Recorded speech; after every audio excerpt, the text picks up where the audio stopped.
وأنتم الآن بالتطبيع مع إسرائيل الذي تتهربون منه، ولكن الذي دخل بيت الأدب ليس كالذي خرج منه. فأنتم الآن عند العالم قد طبعتم مع إسرائيل، وكل الدنيا تتحدث أن السودان قد طبع مع إسرائيل، ولم تصدر منكم بيانات واضحة تنفي التطبيع مع إسرائيل، بل أنكم تماديتم وجاء وفد إسرائيلي ومكث في الخرطوم عدة ساعات، كانت طيلة هذه المدة معه رئيس الوزراء عبد الله حمدوك، وقابلهم الفريق البرهان. نحن الآن قد أصبنا في كرامتنا، قد أصبنا في عزتنا.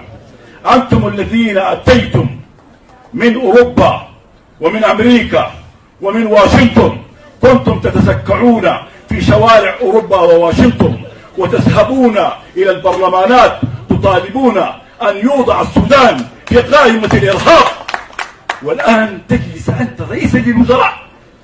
لا يستقيم هذا عقلا ولا منطقا، وأنت الشخص الذي كان السبب الرئيسي في وضع السودان في قائمة الإرهاب. وكأننا نتمثل قول الشاعر: وداوني بالتي كانت هي الداو.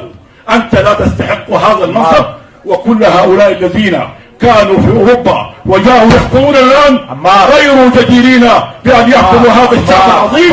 وتتحرك الأمة السودانية عن بكرة أبيها لتقول لا لإسرائيل، لا للتطبيع، لا للعملاء. شكرا يا عمار.